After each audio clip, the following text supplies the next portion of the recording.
A todos. Bueno. Y bueno, encantado de estar aquí presentando los trabajos de restauración del retablo mayor de la Capilla de la Piedad. Ciertamente,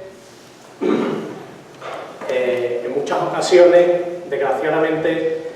nos limitamos a comparar o nos quedamos solo en los trabajos que se realizan en la superficie de las obras, de los retablos, de las pinturas, y no tenemos la suerte de profundizar en realmente todo el proceso y conocer en profundidad todo el proceso que se realiza en las obras. Por eso es importante la conferencia de hoy. Intentaré ser lo más didáctico posible, y a menos porque realmente de la mano de los restauradores es cuando verdaderamente se puede conocer la envergadura y el alcance de un proyecto de restauración. Un proyecto de restauración que no tiene nada que ver con la metodología y las fórmulas que se utilizaban hasta hace unas cuantas décadas en lo que sería la restauración de las obras de arte. Si antes se limitaba el profesional encargado a reparar los daños prácticamente en el campo estético, hoy en día la conservación y restauración se entiende como un trabajo de recopilación, de investigación, para determinar y comprender cuáles son las causas que han conllevado el deterioro de esa obra, y luego, con el conocimiento de esas causas, conocido el origen del daño, atajar, dar respuesta, atajar el trabajo de restauración. Todo esto, no entraré por supuesto a explicar esto, que sería muy extenso. Todo esto se basa en los principios de unas cartas internacionales en materia de patrimonio cultural, y a nosotros lo que sí nos interesa comprender como preámbulo a la explicación del trabajo de restauración del retablo mayor, es que sobre esta obra, sobre este retablo, se dan lugar tres naturalezas, por decirlo de alguna manera, tres formas, tres enfoques que están presentes en toda obra de arte. Por un lado, el valor estético, el valor artístico de obra de arte, el retablo como elemento histórico, como documento que la historia nos lega con determinada información, y en este caso concreto el retablo como un elemento de la liturgia, como un elemento al uso que tiene una función, y que en su propia función, y no me cansaré de repetirlo, en su propia función está su justificación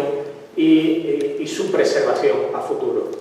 Estas tres vertientes tienen que estar perfectamente atendidas y no desequilibrar una frente a otra el proceso de conservación. En base a estas premisas redactamos un proyecto de intervención y desarrollamos una primera investigación que luego se ha completado a lo largo de los trabajos de todos estos meses, sobre los que nosotros basamos nuestro trabajo. Sin este proyecto previo, sin este conocimiento previo, sería imposible luego haber hecho el trabajo que se ha hecho, porque sin este conocimiento previo, como digo, no hubiéramos tenido fundamento, no hubiéramos tenido herramientas para entender cuáles son los problemas de este retablo en concreto y cuáles debían de ser las soluciones. Todos estos estudios técnicos de apoyo, que como digo se han llevado a cabo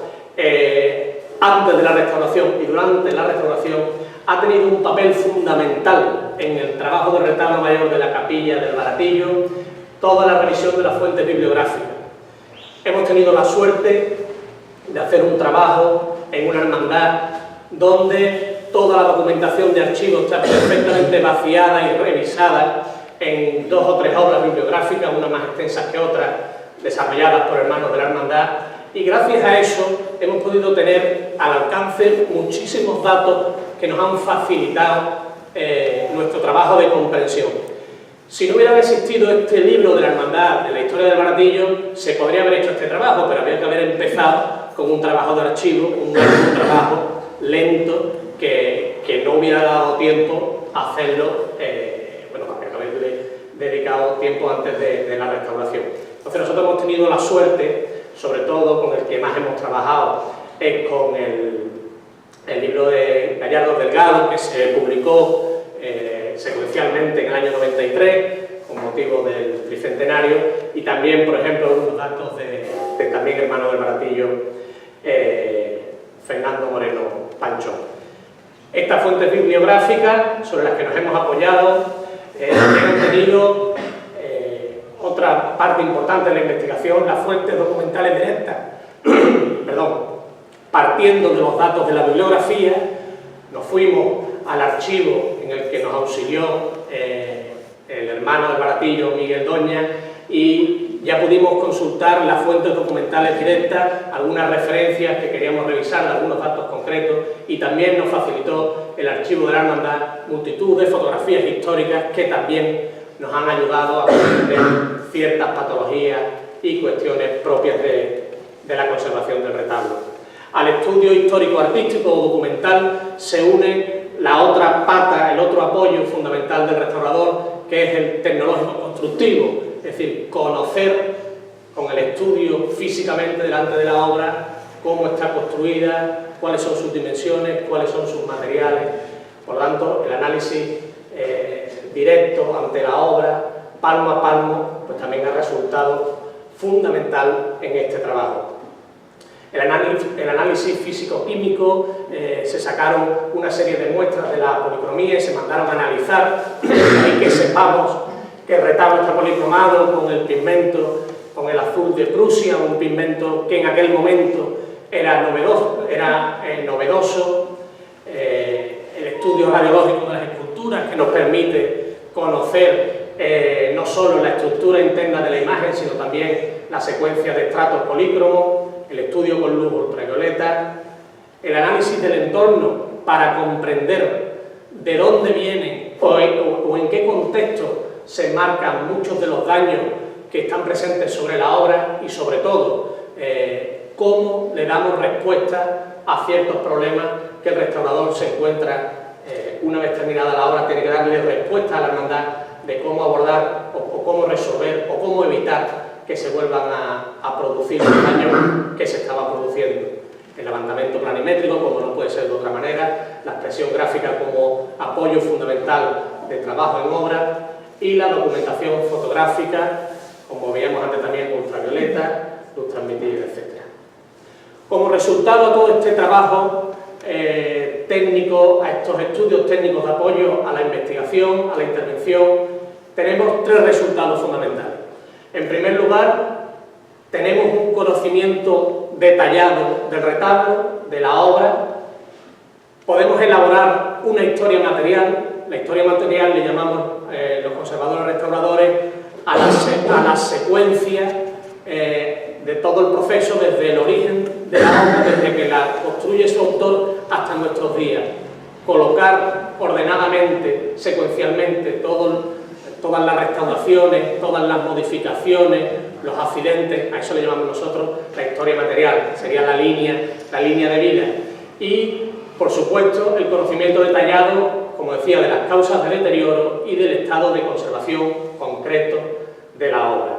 Aquí vemos en la tabla de Excel cómo hemos elaborado esa historia material y donde contraponíamos los datos de la historia de la hermandad, la historia del edificio, la historia del retablo y una serie de datos anecdóticos que muchas veces son los que realmente explican pues cuestiones que a lo mejor de otra manera no se entienden, ¿no?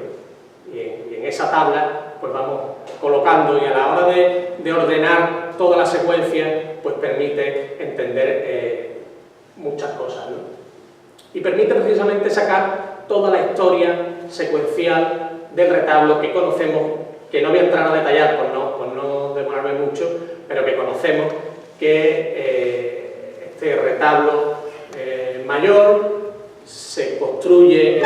contrata y se construye en una primera fase por Juan de Valencia, terminado en enero de 1707, que en la década de los 20 se decide ampliar la capilla y que por lo tanto hay un segundo contrato con Antonio González de Guzmán en 1728, contrato que desgraciadamente durante todos estos meses no he sido capaz de demostrar esta teoría porque no hemos encontrado apoyo documental. Pero yo pienso que si existía un retablo previo, que ahora veremos que está aquí,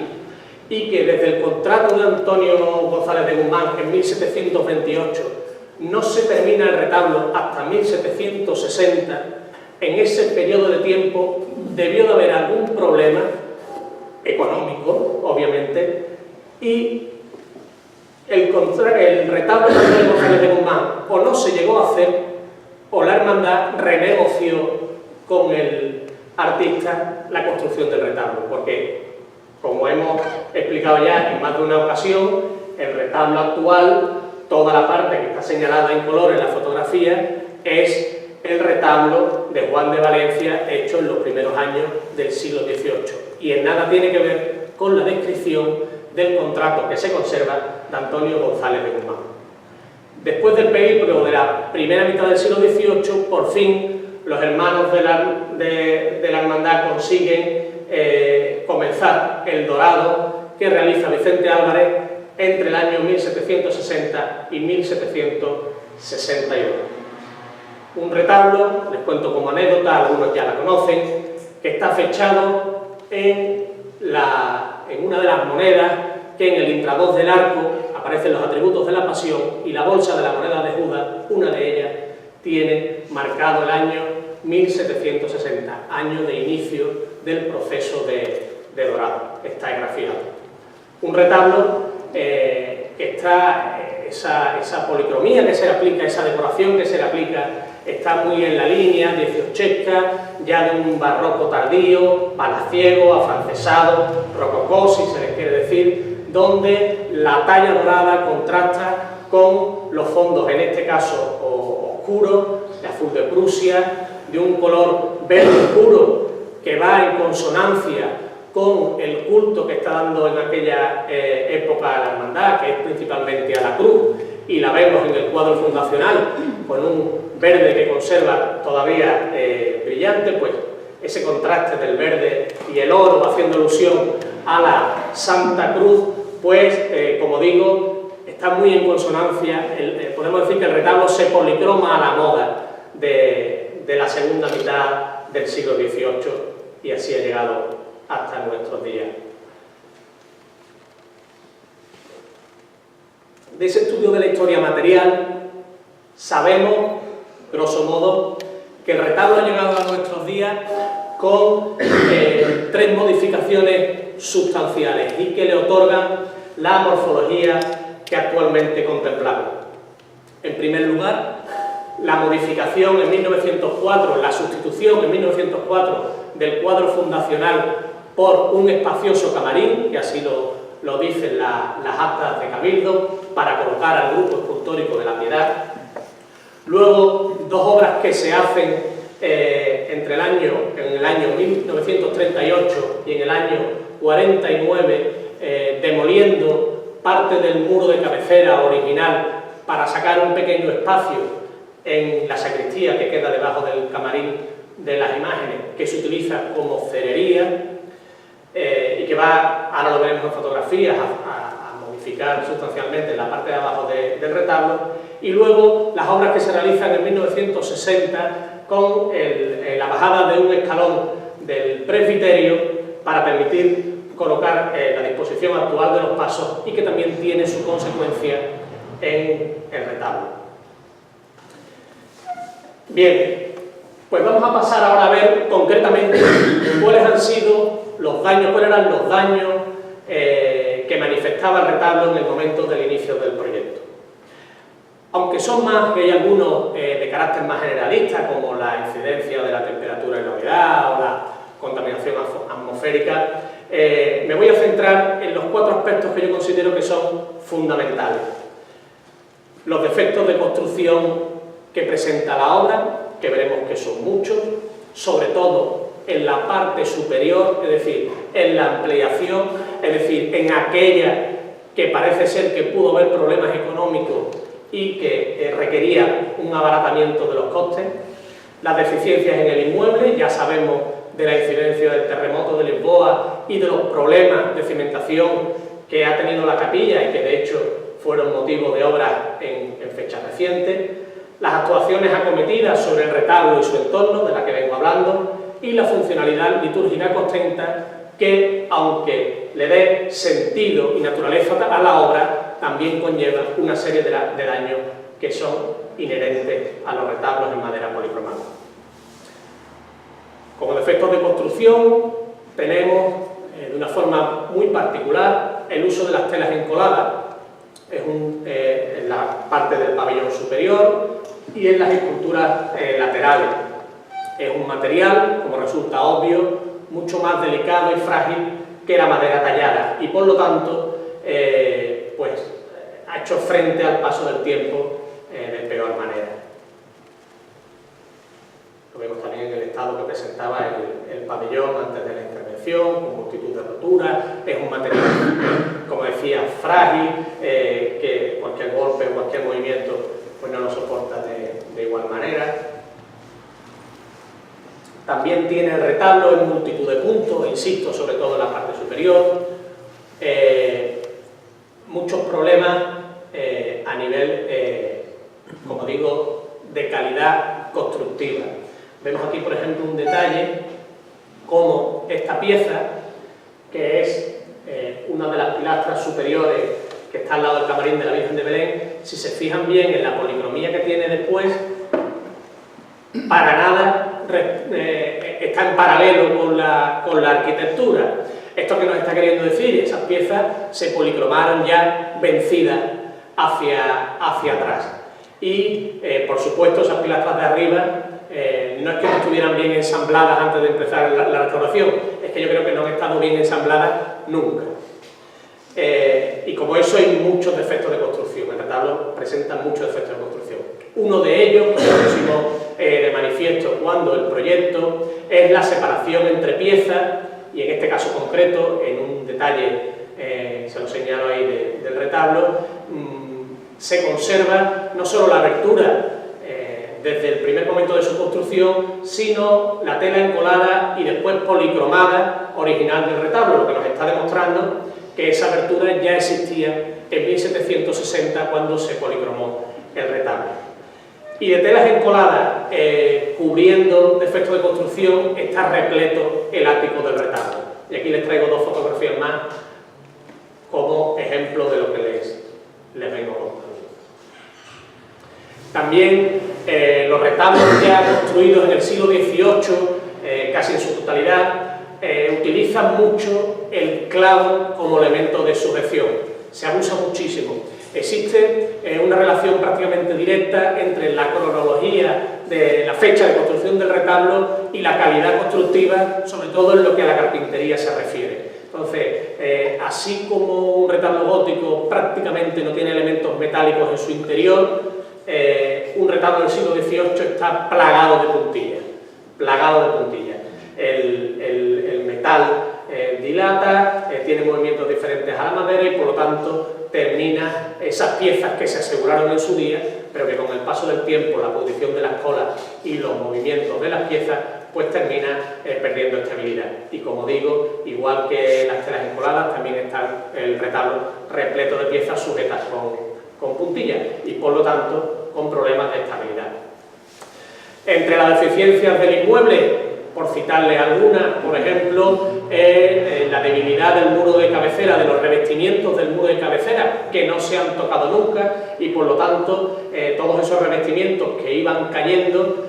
se iban quedando en la trasera del retablo. Les puedo decir que en la zona del banco pues prácticamente estaba de escombros como 60 o 70 centímetros en los laterales. Se ve en la fotografía. La zona de la bóveda, que había sufrido un desplazamiento y por lo tanto todo el pabellón de telas encoladas, que está sujeto a un arco de madera pegado a lo que es la bóveda, con el movimiento de la fábrica, pues también sufrió el retablo los movimientos de la bóveda, pues lo sufrió también el retablo, ¿no? Todas las reparaciones hechas en el edificio, todo eso caía sobre el retablo, o los desplazamientos de la cimentación junto con los movimientos de las piezas en las veces que se ha cambiado la solería o el apoyo de mármol, etcétera, pues había provocado una serie de separaciones en las piezas bastante evidentes, que fue una de las razones por las que la hermandad pues saltó la voz de alarma para comenzar la intervención, ¿no? Esas separaciones de grietas que se veían, que eran tan evidentes en la zona del remate del camarín. La separación de piezas está a caballo entre las deformaciones del inmueble, la incidencia del inmueble y las actuaciones acometidas, porque qué duda cabe que vaciar todo el centro del retablo para abrir el camarín, separando las piezas del intradós, etcétera, pues tuvo que suponer un estrés bastante considerable desde el punto de vista estructural. Y aquí vemos estas piezas hoy colocadas perpendicularmente al retablo del intradós del camarín, en su día no lo fueron, y por lo tanto todas esas modificaciones pues supusieron lógicamente un estrés considerable. O aquí vemos asomado, lo veremos después con más detalle, ese muro levantado a mitad del siglo XX que vino a sustituir el apoyo natural de fábrica del retablo en origen. También la modificación en altura del presbiterio supuso la modificación en altura de parte del retablo de la calle central, bajando toda la calle central 13 centímetros y produciendo este escalón para nada lógico ni en línea con el diseño arquitectónico de un retablo del siglo XVIII, en el que la calle central y las calles laterales pues tienen ese desfase bueno, en la línea que separa la predela del primer cuerpo. Las reparaciones sufridas a lo largo de todos estos años, piezas añadidas, repintes, aplicaciones al óleo, oro en purpurina, restauraciones que se acometen o incluso instalaciones de iluminación colocadas en fecha reciente. Un retablo es un escenario constante de intervenciones, de manipulación, de incorporación de elementos. Y la funcionalidad litúrgica del retablo, el uso de velas, pues supone una acumulación de hollín a lo largo de muchos siglos que se va introduciendo por todas las piezas, o superada la vela de cera llegó la vela con bombilla y se llenaron a partir de los años 40 todos los retablos de cables de plomo para colocar lo que en su momento se consideró que era idóneo y que era una iluminación eléctrica, pero como digo, llenando todo el retablo de cables y de grapas para su sujeción. La zona baja, como es lógico, mayor intensidad de uso, mayor intensidad de daño, y la manipulación de los elementos del retablo, por ejemplo, la Virgen de Belén, y el uso normal, lógico, de la obra, pues conlleva, como no podía ser de otra manera, un deterioro inevitable.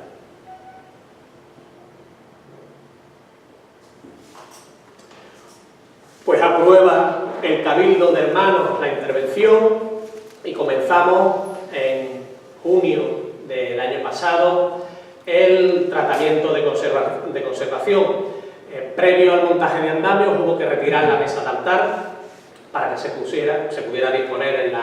en la fórmula que nos interesaba y que queríamos, y se colocó en el andamiaje una lona serigrafiada con la fotografía, todos lo han conocido, realizada por la empresa Ramsol, y un cerramiento por seguridad también de todo lo que iba a ser el espacio de trabajo. En paralelo a la distribución de esos medios auxiliares, comenzamos también a realizar una tarea que es fundamental y sobre todo hoy en día, por la facilidad que nos dan los medios de comunicación y las redes sociales, la tarea de difusión del trabajo, para que se comprenda lo que se está haciendo, y colocamos un cartel explicativo en la entrada de la capilla y utilizamos el hashtag retablo baratillo.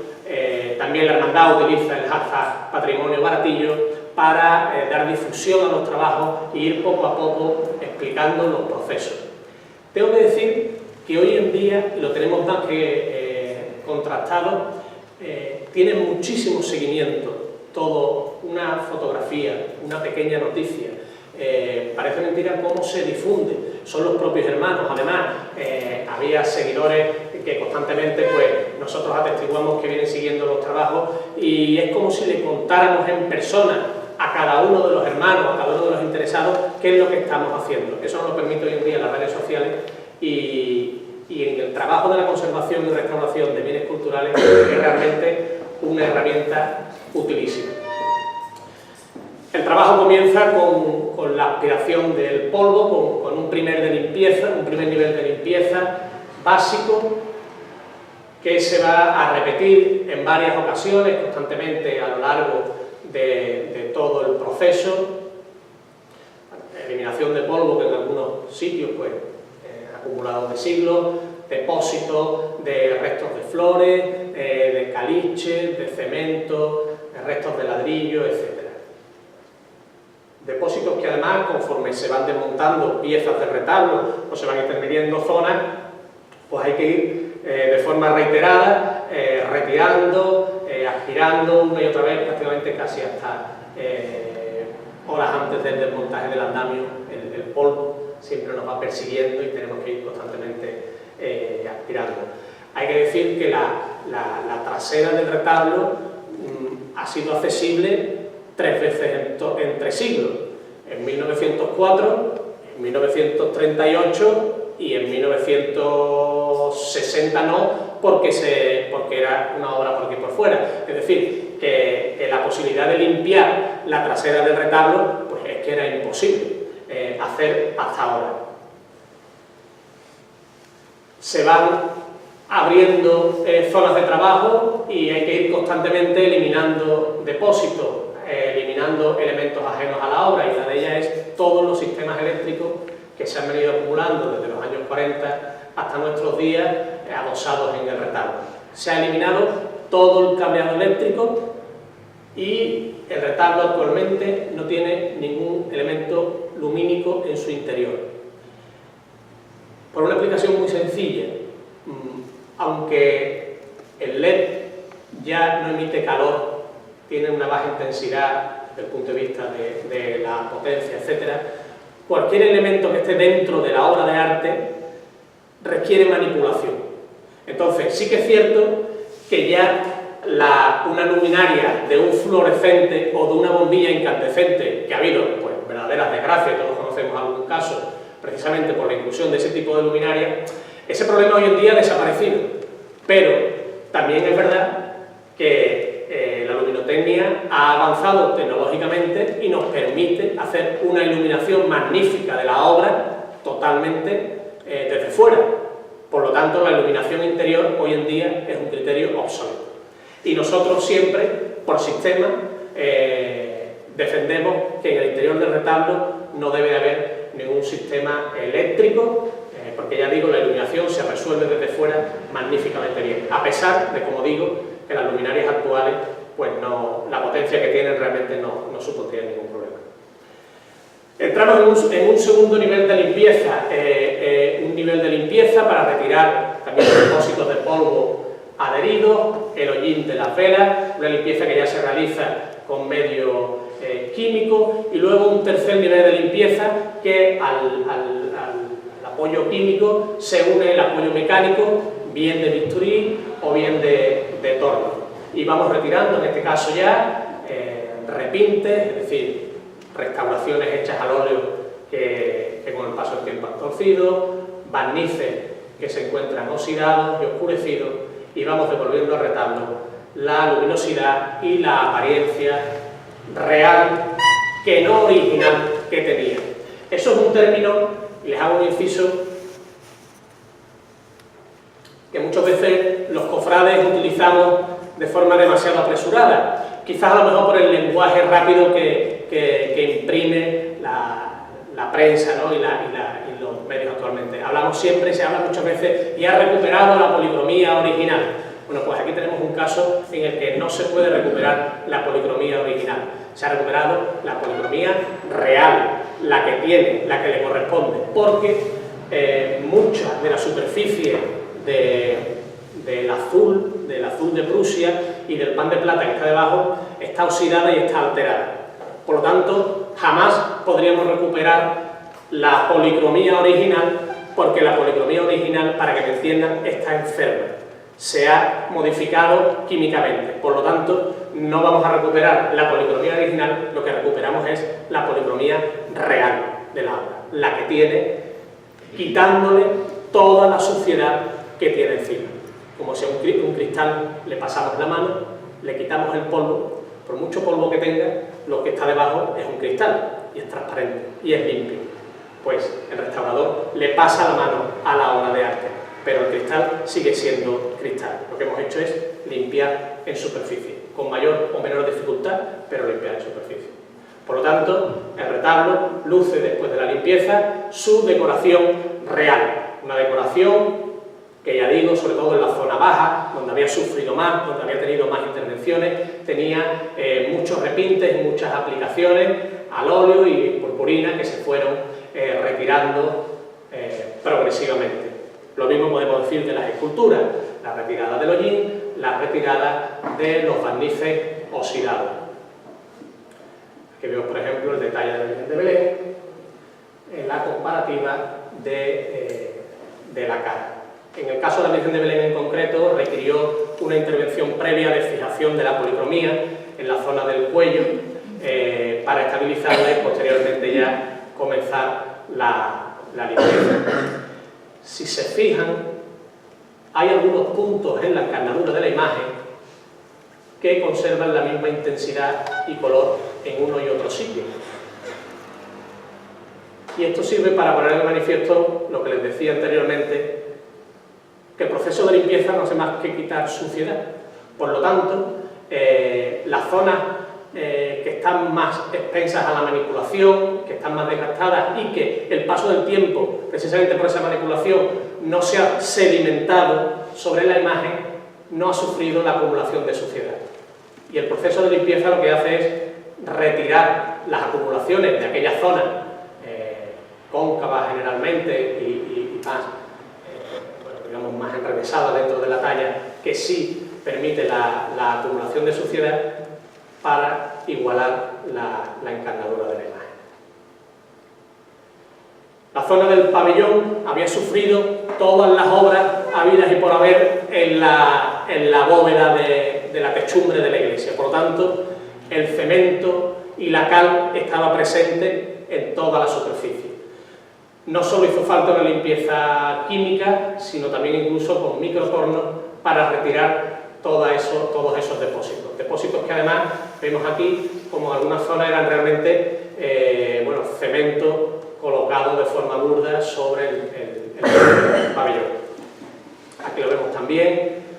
y la constante caída de depósitos del interior de la bóveda, de todo lo que era la zona, la raja de la bóveda de la unión con el muro de cabecera, que era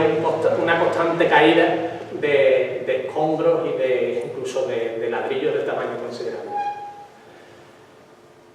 Una parte del retablo había quedado inserta, se la había comido el cuartillo de la cera que se había fabricado a mitad del siglo XX. Cuando se blanqueaba el cuartillo de la cera, se blanqueaba la parte del retablo que quedaba dentro. Y esto es lo que estás viendo aquí, que hubo que limpiarlo a punta de bisturí, retirar pues todas esas manos de cal. Consecuentemente, lo que sale de abajo sale bastante deteriorado, pero se puede recuperar parte de esa policromía. Toda la consolidación de soporte sería amplísima explicarla, larguísimo, pero yo se la sintetizo en que se ha hecho un tratamiento en toda la superficie del retablo de revisión, primero de eliminación de puntillas y de elementos, de grapas y de elementos que había adheridos a la obra, y se ha hecho una revisión completa de todas las uniones de las piezas, de los ensambles, insisto, sobre todo la parte de arriba era la que más sufría este tipo de problemas. Piezas que han aparecido, como en este caso, que se habían caído y habían quedado ocultas dentro de la estructura y que se han recuperado y se ha podido recolocar, y un sinfín de operaciones puntuales en las piezas de talla, en las piezas estructurales, que, por resumírselo de alguna manera, es un proceso de identificación, separación de la pieza, limpieza de las dos caras de unión, vuelta a unir en colado y, en los casos que era necesario, con la inclusión de espigas de madera. Y apriete, ahí ven unos ejemplos de piezas en el proceso de apriete con los gatos. En otros casos, la separación, las fendas en la madera, la separación de las uniones, se venían a rellenar, a consolidar con piezas de cedro, insertas que luego se repasaban y se dejaban enrasadas a superficie de la talla, como vemos aquí, por ejemplo, en la espalda de la Virgen de Belén, o en las famosas grietas de la embocadura del camarín, que también se sellaron. En algunos puntos en concreto del retablo, por ejemplo, donde coinciden estas dos grietas laterales y en la clave del arco, y luego en aquellas zonas del arranque del ático, se han colocado una serie de elementos en acero inoxidable, unas pletinas, unos ángulos, atornillados, por un lado como garantía de estabilidad, y segundo como testigo, como puntos de control a futuro, para ver si el retablo sigue moviendo o sigue teniendo deformaciones a futuro. Hay una serie de puntos en concreto que en las tareas que tenemos que ponerle a la hermandad para la conservación de la obra a futuro, pues estará a revisar de forma, bueno, una vez al año, cada 2 o 3 años, que esos puntos críticos del retablo pues siguen manteniendo la estabilidad. Quiere decir que aunque el retablo, claro, después de haber explicado los defectos de construcción y eso, se explica uno porque si se ve el retablo y si no se conoce su historia material, pues se ven un montón de piezas deformadas, separadas, ensambles abiertos, que suponían para la hermandad un miedo, un problema, si realmente ese retablo estaba realmente funcionando desde el punto de vista estructural. Nosotros en la revisión hemos visto que efectivamente el retablo permanece estable con sus deformaciones, pero esas deformaciones están estables. Por lo tanto, a mi juicio, en la redacción del proyecto, y así lo expliqué en su día en el Cabildo General, en este retablo no cabía el desmontaje, porque un desmontaje conlleva una serie de lesiones, aparte de la complejidad y del encarecimiento considerable del presupuesto de ejecución, que en este caso, desde mi punto de vista, no tenía razón de ser. Los pequeños agujeros y las pequeñas grietas se colmatan con lo que nosotros llamamos popularmente la pasta de madera, pero que es una resina eposídica que el proveedor de productos de restauración nos suministra, y volvemos otra vez al pabellón, que estaba realmente, presentaba muchas lesiones, sobre todo en las dos zonas de caída laterales, que ha habido que consolidar y, en este caso, reponer piezas, las lagunas de soporte que tenían, porque precisamente esas piezas eran las que nosotros necesitábamos para volver a sujetar, a recolocar todo el pabellón en el arco perimetral que tiene arriba pegado a la bóveda. Lo que sí hicimos cuando se intervino, cuando la empresa de albañilería intervino la bóveda para resanar algunas partes de la fábrica de la iglesia, lo que sí se hizo fue tomar como criterio, para evitar lo que se estaba produciendo y se había producido en obras anteriores, para no poner en contacto la fábrica de la iglesia con las telas encoladas del retablo, se dejó, como ven ahí en la fotografía, 2-3 centímetros de diferencia para que nunca esté en contacto estuviera en contacto el cemento, la mezcla, el yeso con la policromía del retablo. Y el trabajo principal de soporte, el más complejo, ha sido todo el trabajo de la zona central del retablo, de la embocadura del camarín y de la mesa de altar, que como conocen y les vengo diciendo, había sido modificado sustituyendo el cuadro fundacional por ese espacioso camarín para dar culto a las imágenes. El proceso de desmontaje de la zona central comenzó quitando esa pequeña peana que tenía el camarín y sacando a la luz el muro de mampostería, que es de mediados del siglo XX, que no tenía, además, no presentaba garantía suficiente desde el punto de vista estructural para sostener, si se fijan, el apoyo del suelo del camarín. De hecho, en las obras de la capilla de 2010 ya se reforzó el suelo del camarín con unas vigas metálicas cortadas al motivo. Además, las vigas de apoyo del camarín presentaban una infestación considerable de insectos xilófagos y requerían una sustitución de todo el tablazón de apoyo al camarín. Ahí están viendo las vigas metálicas que se colocaron en el suelo. Por otro lado, la modificación en la altura del presbiterio de la que venimos hablando, pues supuso una modificación también en la calle central del retablo y que se ponía de manifiesto sobre todo en la diferencia que ya les he dicho de la calle central con las calles laterales. Estudiado todo el proceso del retablo y entenderán ahora por qué hago tanto hincapié en los estudios previos en entender el retablo, llegamos a la conclusión que ninguna de las actuaciones de reformas acometidas tuvieron como objetivo la conservación del retablo, sino que fueron en cierta forma daños colaterales de otros objetivos, de otras circunstancias que se dieron, que en aquel momento se consideraron justificadas, pero que para nada tenían nada que ver con la conservación del retablo. Como además la zona de la calle central de la que estamos hablando presentaba un estado de conservación deficiente y por lo tanto requería una intervención, se estableció, se propuso a la Comisión de Seguimiento, y la Comisión de Seguimiento así lo acordó, el criterio de revertir las intervenciones del año 38-49, es decir, la de la celería, y la del año 60, devolviendo al retablo, por un lado, la estabilidad estructural que no tenía y que requería, y por otro lado, la lectura morfológica de la obra. Incluso podríamos haber revertido la intervención de 1904 y haber devuelto al retablo su fisonomía original, o si queremos la de 1762, de cuando se termina. Podemos haber recuperado la disposición del cuadro fundacional y la embocadura del camarín con el intrabajo abocinado, pero lógicamente ese criterio chocaba con uno de los pilares fundamentales con los que yo empezaba la conferencia, que era la función litúrgica, la función de culto. La función que hoy ostenta este retablo,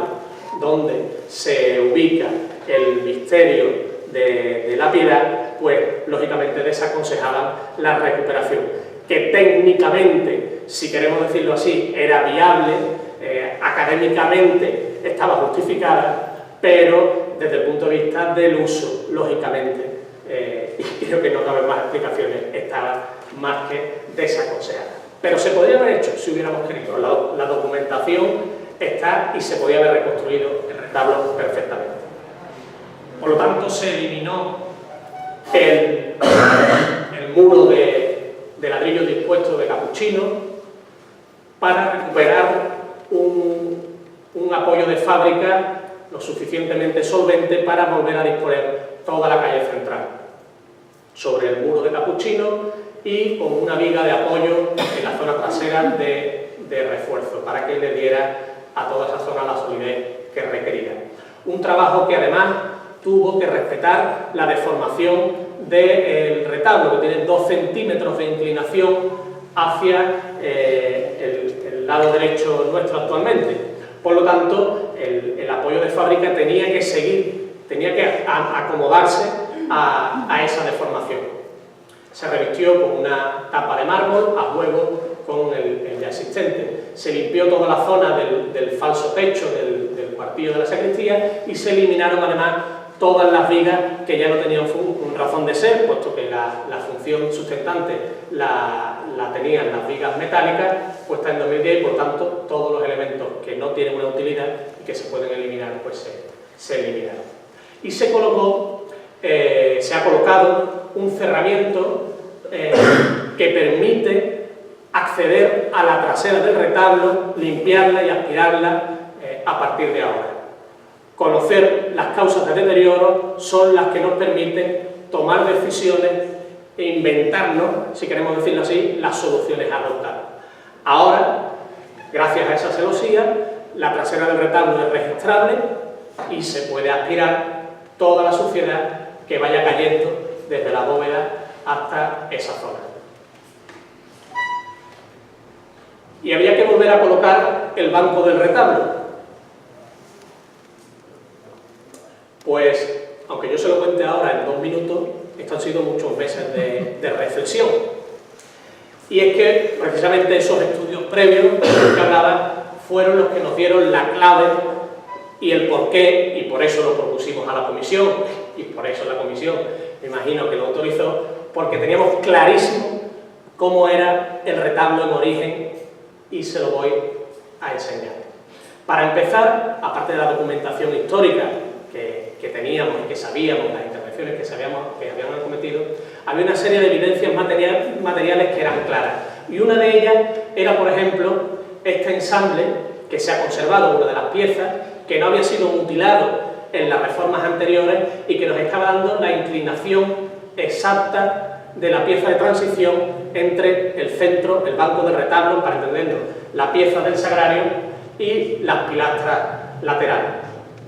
Una inclinación, además, que coincidía con la inclinación que tenía el intradós del camarín. Por lo tanto, el retablo en origen tenía un abocinamiento que además resultaría bellísimo, enfocando hacia lo que era el cuadro, que era el elemento principal del retablo, y ese abocinamiento estaba tanto en el banco del retablo, a los lados del sagrario, como en el primer cuerpo, y hacía una embocadura donde, digamos que todas las miradas llevaban al cuadro. Y las piezas que faltaban, las piezas de transición, las teníamos muy cerca. Las teníamos precisamente en la peana que se había colocado en ese camarín cuando se había abierto, y piezas que coincidían exactamente en proporciones, en elementos de talla. Incluso si se fijan, verán cómo se habían reutilizado, pero todavía quedaban restos del estuco que marcaban perfectamente dónde iba esa moldura, coincidente exactamente con la pieza del lado. Tenía además parte del rebaje, conservaba parte del rebaje, incluso pudimos comprobar cómo los agujeros de los clavos que servían de unión coincidían perfectamente con algunos, no se habían conservado todos, con algunos de los agujeros de las piezas. Esa fue ya la gota que colmó el vaso, la cuadratura del círculo de la teoría de la reconstrucción de estas piezas. Y ya, por lo tanto, nos decidimos, y creo desde mi punto de vista que ha sido un acierto poder recuperar la fisonomía de retablo, fue por lo que nos decidimos a proponer la recuperación de las piezas en su disposición original. La zona superior de la pieza del sagrario, que servía además de unión a unas piezas secundarias de las pilastras, se ha sustituido, son de las pocas piezas que se han tenido que sustituir. Se le tuvo que colocar un tablazón nuevo para que fuera, porque ese tablazón es el que iba a trabajar no solo de unión de todas esas piezas, sino además sirve, es el que soporta todo el tránsito del equipo de priostía, de camareras, de vestidores, cuando hay que subir y bajar a las imágenes. Por lo tanto, esa pieza estructuralmente tiene un trabajo muy superior a las demás, que se puede mantener desde un punto de vista estético, pero esta tiene un trabajo que realizar. Entonces se sustituyó, pero se conservó. Para nosotros hubiera sido más fácil haber arramplado por la tapa entera y haberle puesto las molduras nuevas, pero el criterio, siempre conservacionista y respetuoso con el original, fue mantener un pequeño tramo del tablazón original para que las molduras se siguieran manteniendo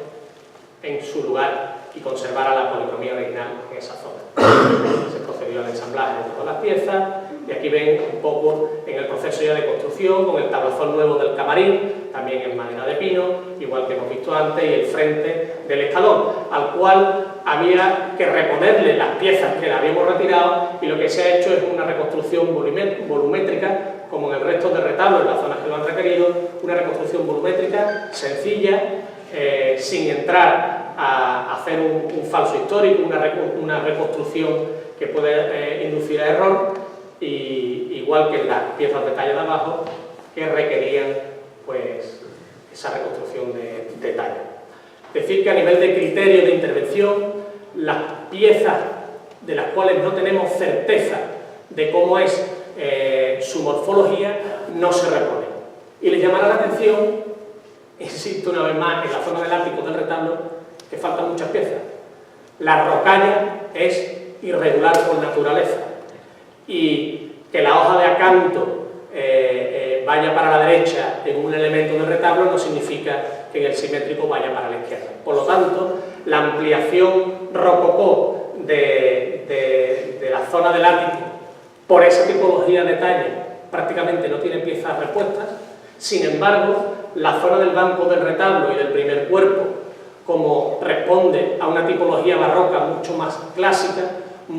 siguiendo unos órdenes arquitectónicos donde la decoración prácticamente se sustenta en moldura y elementos corridos, sí nos permite reconstruir esos elementos, porque no hay duda que el trozo de moldura que está aquí y el trozo de moldura que está aquí los une un trozo de moldura similar. Por lo tanto, el criterio de intervención ha sido la reconstrucción de los elementos constantes o lineales, los elementos continuos, y las piezas de talla, pues además siguiendo otro criterio que es por un principio de importancia, y generalmente las piezas de talla se pierden en la nebulosa del retablo, no se reponen. Y para resolver en la zona baja la diferencia de cota de la obra del año 60, pues ha habido que suplementar la mesa de altar con un pequeño escalón, también realizado en madera,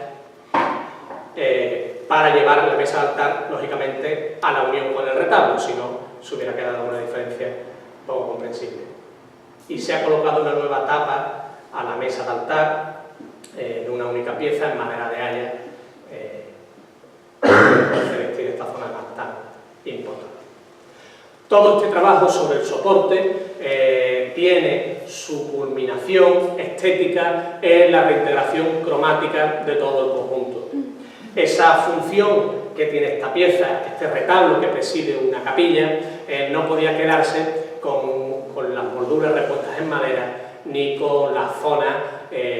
pues como se ha podido ver durante el proceso, en madera vista, sino que requería un nivel de terminación mucho mayor desde el punto de vista estético. Entramos ya en el plano no de la conservación, sino de la restauración estética, y eso no es otra cosa que la última fase del trabajo, que es la restauración primero del estrato de preparación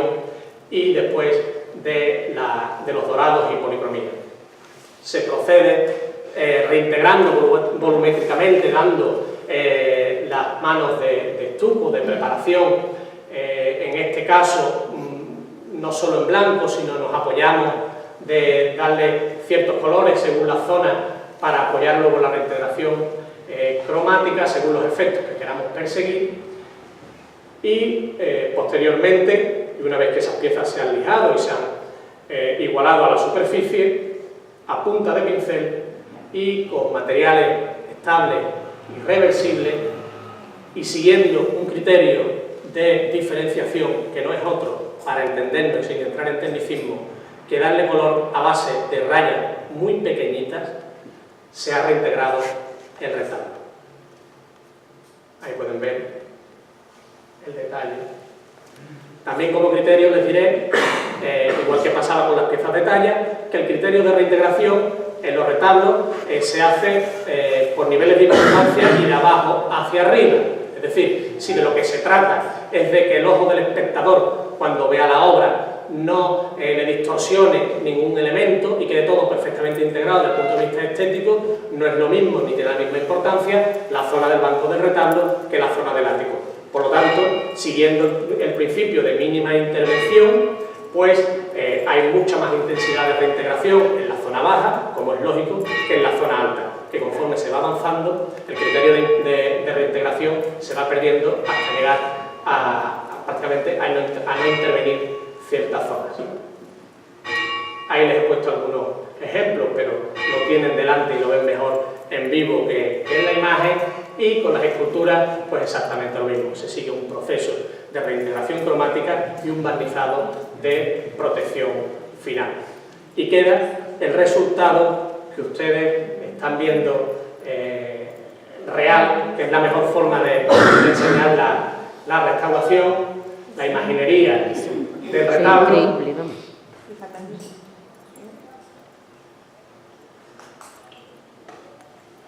Y por último indicarles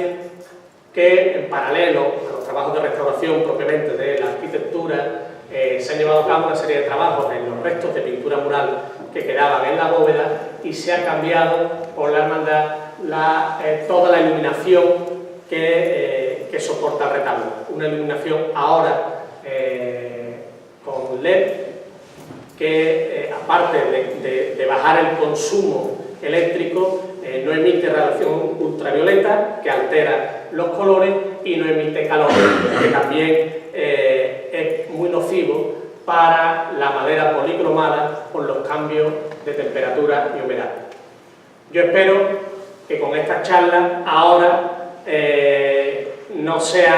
tengan ustedes ya más herramientas, más argumentos para disfrutar y no quedarse solo en la superficialidad del antes y el después, sino conocer el trabajo que se ha hecho, y si alguien quiere verlo con más detenimiento, le informo que ya está colgado en nuestra página web, en la sección de proyectos, el proyecto del Baratillo y a la Virgen de Belén, que también le hemos puesto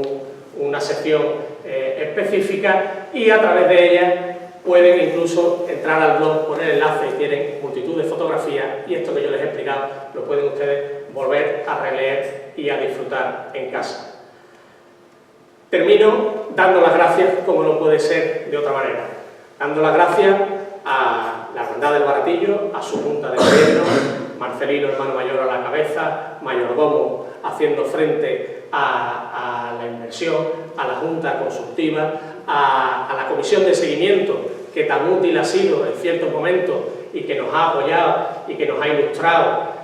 a Miguel Doña, que nos ayudó en el archivo, a Óscar, que ha sido nuestro enlace diario y constante en la casa, y les puedo decir que nos hemos sentido como en casa. Y nos hemos sentido, y hablo en plural, porque hablo no solo en mi nombre, sino en el de mi equipo, en el de Laura y María Ángeles, que han trabajado conmigo codo con codo y con las que tengo la suerte de trabajar a diario, y creo que no me equivoco si hablo también en su nombre, que nos hemos sentido como en casa. Muchas gracias, hermanos del Baratillo, y les emplazo a exponerles los siguientes trabajos, si Dios quiere, que habéis tenido a bien confiarnos del resto de retablos de la capilla. Muchas gracias.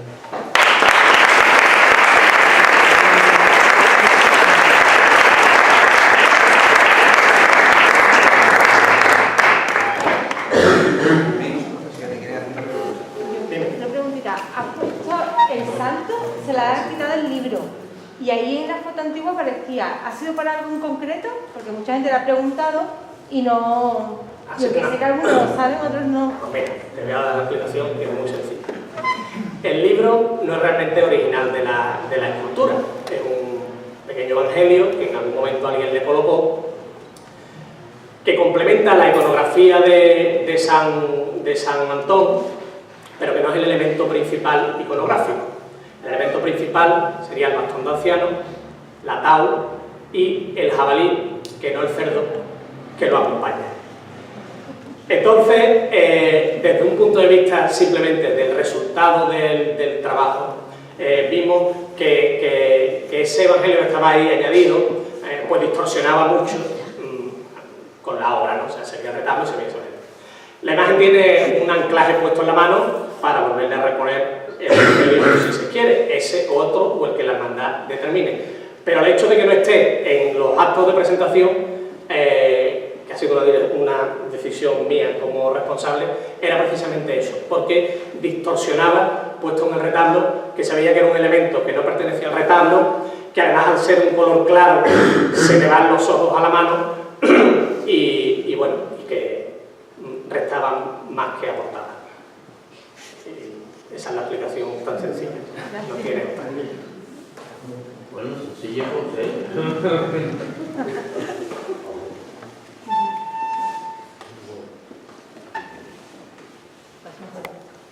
Bueno, si no hay ninguna pregunta más, a la tercera ha sido posible que esta charla se llevara a cabo. Volverte a dar las gracias a ti personalmente y a tu equipo por el magnífico trabajo realizado y por la charla que has tenido. Agradecer, como no puede ser de otra manera, a la Fundación de la Renaissance por la aportación de los 30.000 euros, que gracias a esa aportación pues, nos hemos metido en este importante proyecto. Dar las gracias también a Ramsol, que ha sido también ha hecho una magnífica colaboración con la foto que hemos tenido durante 7 meses, que prácticamente para todo el mundo que entraban en la capilla pues no notaba que se estaba realizando un trabajo. Y como ha dicho Benjamín, pues bueno, esto no termina. La segunda fase de la primera parte de la ejecución de los trabajos se van a acometer desde junio a septiembre, que serán las hornacinas de San Antonio y San José, y para el año o finales del 2019 o en el 2020 pues se acometerán la restauración de los retablos de la Virgen de la Caridad y el Cristo de la Santísima. Pues nada, podemos levantar el acto, comunicaros que el bar de caridad está abierto para las obras de caridad de la hermandad. Muchas gracias.